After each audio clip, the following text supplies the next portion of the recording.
আল্লাহর কত বান্দা বড় লোক দেখি সকালবেলা রাস্তায় হাঁটে, ডাক্তারের কথা মেনে শরীরের ব্যায়াম করে। কত বড় বেহায়া, কত বড় বেলাজা, কত বড় নেমোখানা, ডাক্তারের কথায় রাস্তায় সকালে হাঁটে।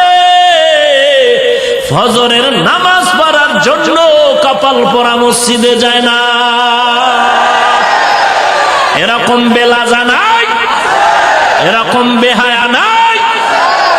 ডাক্তারের কথায় তুমি সকালবেলা রাস্তায় দৌড়াও, অথচ 4 রাকাত নামাজ যদি তুমি মসজিদে গিয়া পড়ো, মদিনার নবী বলেন তোমার আমল নামায় ঘুমাইয়া যেই সময়টা কাটাইলা ওই সময় নেকের পাল্লায় ওজন দেওয়া হবে।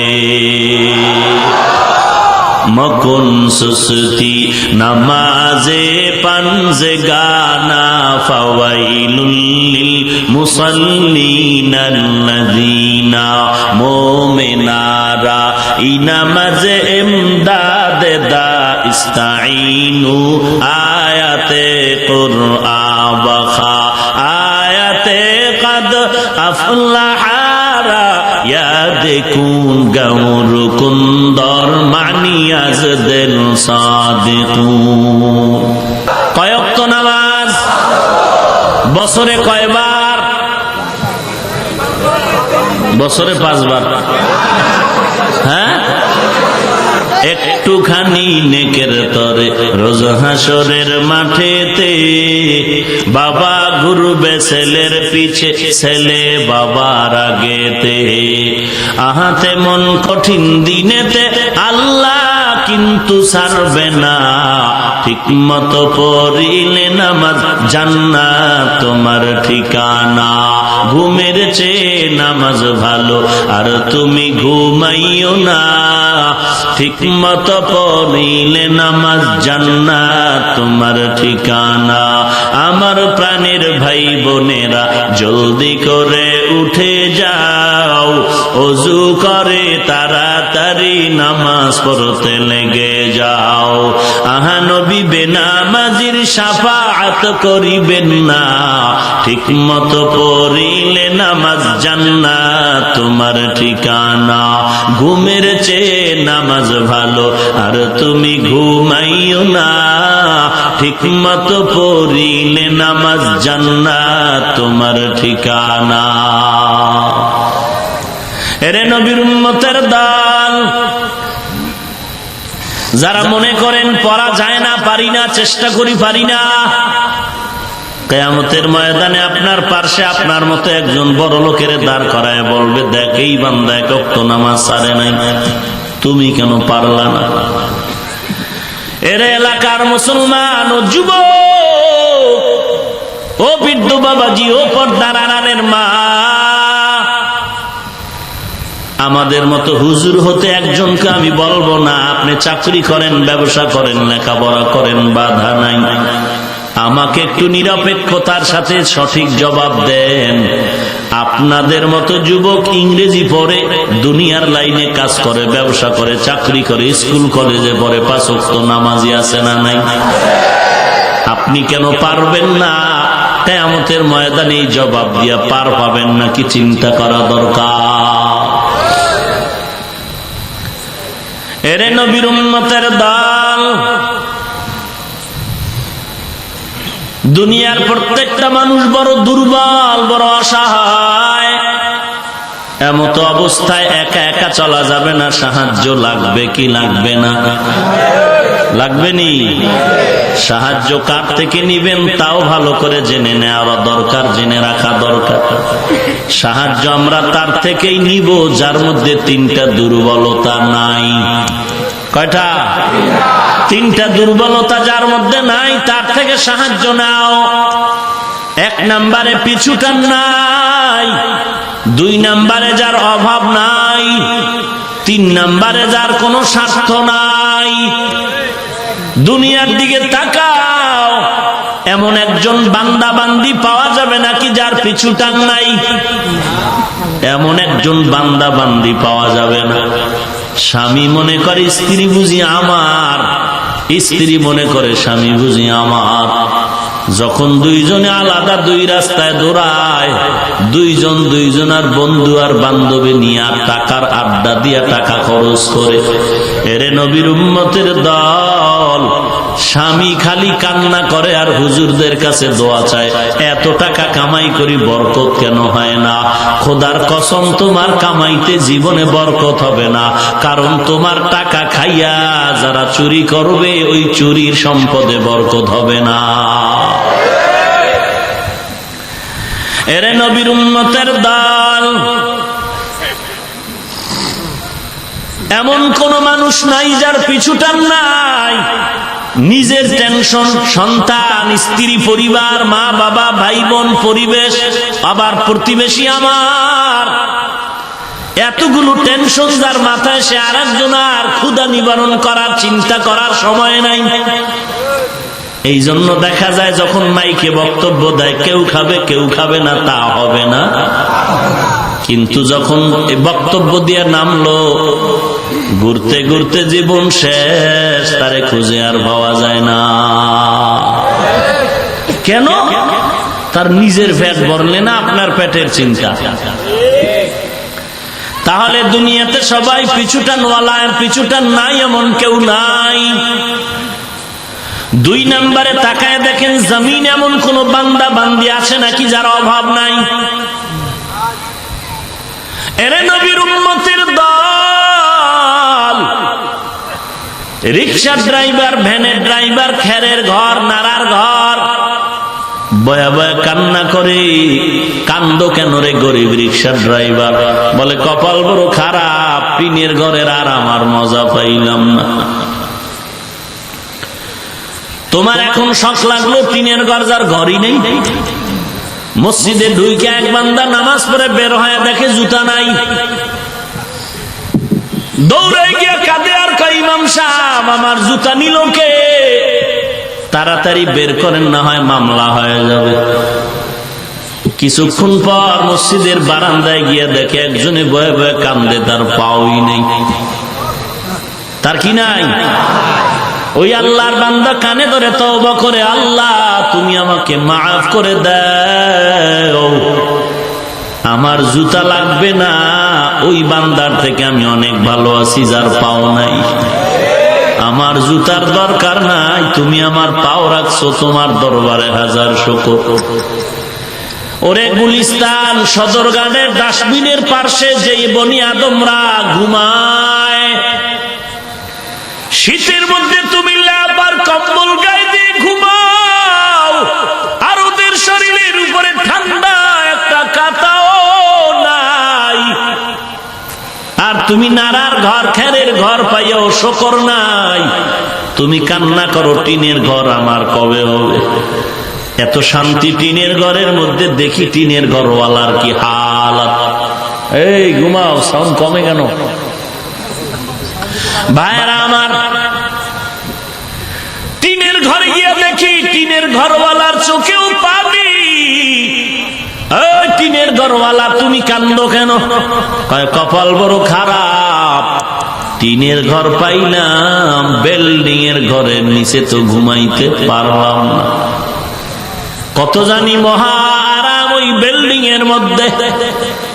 তাহলে টিনের ঘর পাইয়াও বান্দা শুকর আদায় করে না, বিল্ডিং এর আশায় জিকির করে আর কান্দে।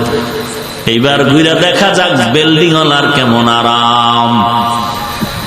সকালবেলা দৌড়ায় গেল বিল্ডিং ওয়ালার আরাম দেখার জন্য, গিয়ে দেখে সাহেব সকালবেলা পায়ের উপরে পাও ফেলে পত্রিকা পড়ে, আর ডান হাতে বিড়ি টানে, বাম হাতে চা টানে। সাহেব আছে না নাই? বাম হাতে কি টানে? চা। আর বরকতি ডান হাতে কি? বিড়ি। কারণ চায়ের থেকে তার বিড়ির দাম বেশি, বুঝেন না? হায় হায়, আল্লাহর বান্দা ডান হাতে বিড়ি টানে, বাম হাতে চা টানে, আর পত্রিকা পড়ে। মনে মনে ভাবলাম, এর মতো জমিনে শান্তিতে কেউ নাই। সাহেব নজর করে দেখে নিচে কে দাঁড়ানো, কি চাও? বলে কিছু চাই না, আপনার মতো হতে চাই। কি মানি? বলে আপনি এত বড় শান্তিতে আছেন, আপনার মতো শান্তি চাই। বলে 11 বার ইস্তেগফার পর 13 বার দোয়া ইউনুস পর। কারণ এই জমিনের মধ্যে আমার মতো অশান্তিতে আর কেউ। এত বড় বিল্ডিং পাই আপনার শোকন নাই, কপাল পরা নিমক হারাম। বলে বিল্ডিং পেয়েছি, কিন্তু তাকায় দেখ আমার ঘরের মধ্যে যত সন্তান দেখো সব সন্তান হলো টাটকা হারামজাদা। এই বেটা, আমি সাহেবের ঘরে যত সন্তান দেখো সব টাটকা জারর সন্তান। বলেন কি সাহেব? কয় বলা টলার কোনো কায়দা নাই, এতটুকু বললাম। বলে আপনার কি স্ত্রী নেই? বলে আছে, আমি থাকিও নাই। কারণটা কি? এর ইতিহাস বড় লম্বা। এতটুকু বলে দিলাম, আমার মতো অশান্তিতে জমিনের মধ্যে কেউ নাই। একটু আগেও বলেছি যে যত বেশি বড় লোক সে তত বেশি অসহায়। ভাইরা আমার, রাগ করতেছেন আপনারা?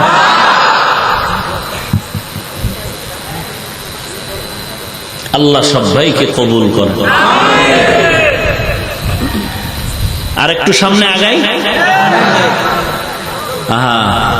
ওয়াজে আইলে, মসজিদ আইলে ইমামের কেরাত লম্বা কেন, বয়ান লম্বা কেন? কমান। ঘড়ির দিকে 13 বার, ইমামের দিকে 14 বার। কাশাকাশির সিগনাল। হ্যাঁ, ইমামের বয়ান এত লম্বা কেন? ইমাম কি চোখে দেখে না? ঘড়ির টাইম জানে না? আর সারা রাত আড্ডা দিয়া কাটায় সাহেব, এতে কোনো দোষ নেই। হ্যাঁ, হায় হায়, এই যে উঠতেছে ফাঁকে ফাঁকে যাচ্ছে, খুব মাথা গরম হয়ে গেল। এখান থেকে বের হওয়া যায় কিভাবে? এটাই পরীক্ষা, এটাই পরীক্ষা। কেউ উঠতে চায় না, কেউ বসতে চায় না। কেউ বসেছে উঠতে, আর কেউ বসতে চায় না। খালি ডানে একবার, বামে একবার, পিছে তাকায়। উঠবে কিভাবে? আর আমার দিয়ে তাকায় 3 বার। বুঝেন না কথা? বড় কঠিন জিনিস। কত রাত আপনি ঘুম মার দিয়া গুনাহের কাজে কাটায় দিলেন। নেকের আমলে একটা রাত জিগাইলে কি জবাব দিবেন? নেক আমলে একটা রাত্র কাটাইছেন, শবে বরাত, কদরের রাত, মেরাজের রাত, ঈদের রাত। আহা, গল্প করে কাটিয়েছেন, গুনাহের কথা বলে কাটিয়েছেন, গজবের মোবাইলের দিকে নাপাক দৃষ্টি দিয়ে তাকিয়ে সময় কাটিয়েছেন, স্ত্রী নিষেধ করেছে, ঝগড়া করেছেন। নেক আমলের দ্বারা একটা রাতও আপনি কাটাননি, কি জবাব দিবেন আল্লাহর কাছে?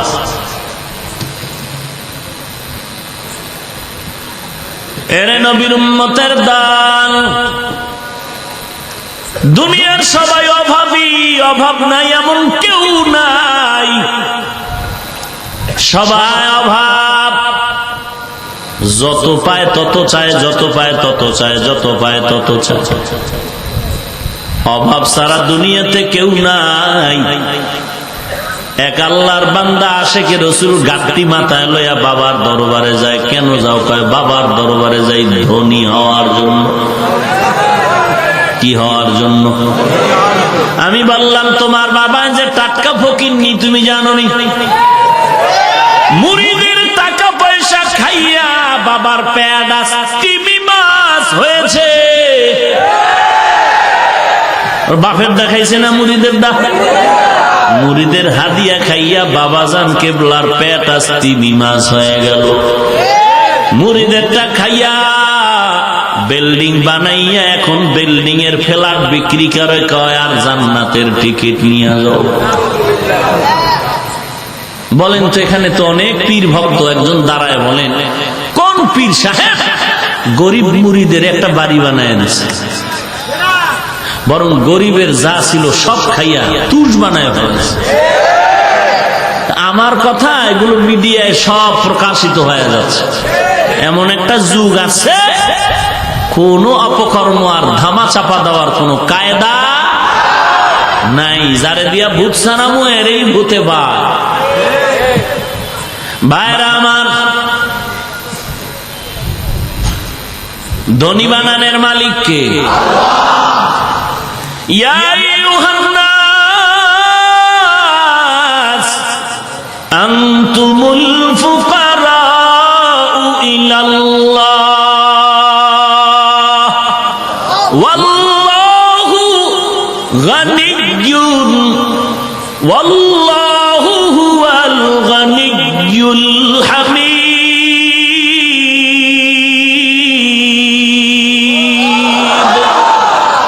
तवक्कुल मी कुनी हर सुबह शाम मेरा सनात रिश्ते तू अजला मकाम जुज़बा हक़ची ज़े मखाज़ इंसो जा फज़ले उआ मस्ते दर जुमला जहां। धोनी के बना ধনী বানানের মালিক একমাত্র আমার আল্লাহ। দুনিয়ার কেউ ধনী বানাতে পারে না। যদি দুনিয়ার কারো হাতে ধনী বানানোর চাবি থাকতো তাহলে এই জমিনে কেউ গরিব থাকতো না। অন্তত যার কাছে চাবি তার দলের লোকগুলোর তো ধনী বানায় দিচ্ছে। কথা বুঝেন না? পিসাবের মুরিদানের ধনী বানায় দিচ্ছে। আসলে ধনী বানানোর চাবি কার হাতে? আমরা সবাই স্বীকার করি, কিন্তু বাস্তবায়নে আমরা মানি না। যদি মানতাম তাহলে সুদি কারবার বন্ধ হয়ে যেত, এদেশ থেকে গাঁটটি গুছায় এদেশ থেকে বিতাড়িত হয়ে পালিয়ে যেত। অথচ এখানে এত নামাজি হাজার হাজার মানুষ, আপনি না হয় আপনার স্ত্রী না হয় ছেলে, মোটামুটি ফ্যামিলির মধ্যে কেউ না কেউ বরকতের সুদের সাথে জড়িত আছে না নাই? এই জঙ্গলে বোধহয় নাই। হ্যাঁ, খুব খুশির সংবাদ। হ্যাঁ, নিজের আম্মাজানের সাথে জিনা করতেছেন, খুব খুশির সংবাদ। কোন বেঈমানের বাচ্চাও তো এই কথাটা মেনে নিতে পারে না, মায়ের সাথে জিনা। অথচ সুদ যারা খায়, সুদের সাথে যাদের নাম লেখা আছে, প্রত্যেকেই নিজের আপন মায়ের সাথে জিনার গুনাহ কামাই করতেছে। যেই কথাটা কোন বেঈমানের বাচ্চা মেনে নিতে লজ্জা পায়। নামাজ কবুল হবে না, রোজা কবুল হবে না, তেলাওয়াত কবুল হবে না, হজ কবুল হবে না, যাকাত কবুল হবে না, দান কবুল হবে না, মাদ্রাসা বানাইলে সওয়াব হবে না, মসজিদ বানাইলে সওয়াব হবে না। তওবা না করে যদি মরে যাও, আল্লাহর কোরআন বলে চিরস্থায়ী জাহান্নামী। খুব খুশির কথা, সুদের কথা। এই জমিনের মধ্যে RAB, army, police, BDR, doctor, professor, engineer, সাংবাদিক, সাহিত্যিক, কৌলবি, উকিল, ব্যারিস্টার, কোটি কোটি টাকার মালিক এই জমিনে আছে। একটা টাকাও তারা হারাম খায় না। এরকম নাই? কিয়ামতের দিন ওই ব্যক্তিকে আপনার কাছে দাঁড় করায় আল্লাহ ইচ্ছা রকম আপনাকে পিটাবে। যাইনি মুখ হারাম, তোর মতো বড় লোক এই বেচারাও বড় লোক হয়েছে, কিন্তু এক টাকাও হারাম খায়নি, তুই খাইলি কেন? আল্লাহ গজব থেকে গোটা জাতিকে হেফাজত করুন। ইয়া আইয়ুহাল্লাযীনা আমানুস্তাঈনু বিস-সাবরি ওয়াস-সালাহ। এরে আল্লাহর বান্দা, সাহায্য তোমার লাগবেই, না হয় চলতে পারবা না। তবে কার থেকে সাহায্য নিবে? যার মধ্যে তিনটা দুর্বলতা নাই। এক নম্বরে পিছুটান নাই, দুই নম্বরে অভাব নাই, তিন নাম্বার স্বার্থ নাই। বলেন এই জমিনের মধ্যে এমন একজন কুতুবুল আলম পাবেননি স্বার্থ নাই? বলেন, স্বার্থ ছাড়া কেউ। মনে মনে ভাবছিলাম দুনিয়াতে আমার মা আমার আব্বার মতো আপনার কেউ নাই, কিন্তু সোনার বাংলায় তাকায় দেখলাম স্বার্থের টানে মা বাবা সন্তানের হত্যা করে। তাহলে আর কে আছে দুনিয়াতে? কেউ নাই।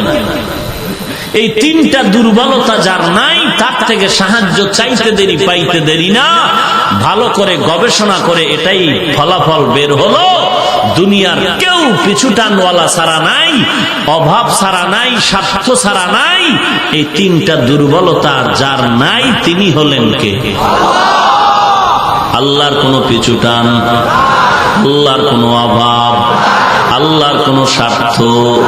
আল্লাহ যদি স্বার্থপর হইতেন, যেই বেঈমানেরা আল্লাহর দেওয়া পানি, আল্লাহর দেওয়া বাতাস, আল্লাহর দেওয়া সূর্যের আলো, আল্লাহর দেওয়া জমিনের পানি, আল্লাহর দেওয়া মাছ, আল্লাহর দেওয়া নিয়ামত খাইয়া আল্লাহর বিরোধিতা করে, আল্লাহ যদি স্বার্থপর হইতেন, ওই বেঈমানটারে ঘুমের ঘরে জীবন নিয়ে যাইতেন। আল্লাহ তাআলা স্বার্থপর না হওয়ার কারণে আল্লাহ বলেন, মুমিনেরা যেই রাস্তায় চলে স্বাধীনভাবে, বেঈমানেরাও সেই রাস্তায় চলার স্বাধীনতা পাবে। মুমিন যেই নদীর মাছ খাওয়ার স্বাধীনতা পাবে, বেঈমানেরাও সেই নদীর মাছ খাওয়ার স্বাধীনতা পায়। মুমিনেরা যেই গাছের ফল খাওয়ার স্বাধীনতা পায়, বেঈমানেরাও সেই গাছের ফল খাওয়ার স্বাধীনতা পায়। কারণটা কি? আমি আল্লাহ কোনো স্বার্থপর নয়। তবে দেখা যাবে ফলাফলের বেলায় কারা পরীক্ষায় পাশ করলা, কারা ফেল করলা। মুমিনেরাও মাছ খায়, মুমিনেরাও ইলিশ মাছ খায়, গাছের ফল খায়, বেঈমানেরাও খায়। বেঈমানেরা মজা মজা করে খায় আর কয় কত সুন্দর, ফলটা মজা লাগলো। আর ইমানদারেরা খাইয়া কয় আলহামদুলিল্লাহ, সব আমার আল্লাহর কুদরত। বেঈমানেরা খায়া শুকর আদায় করে না, মুমিন শুকর আদায় করে। অতএব তুমি সাহায্য যদি পেতে চাও, কার থেকে চাইবা? আমার নবী কার কাছে চাইতেন? আল্লাহর কাছে সাহায্য চাও। অনেকে বলে হুজুর কম চাই না, জনমের মতো চাই, পাই না 30 বছর চাই না, মোটেও পাই না। অথচ কত বেনামাজি বিল্ডিং উড়ায় জায়গা রাখতেছে, টাকার অভাব নাই, বাড়ি গাড়ির অভাব নাই। আমাদের এত অভাব কেন, এত মুসিবত কেন? আল্লাহ কি আমগো দিকে তাকান না? আল্লাহ কি আমগো কথা শুনেন না?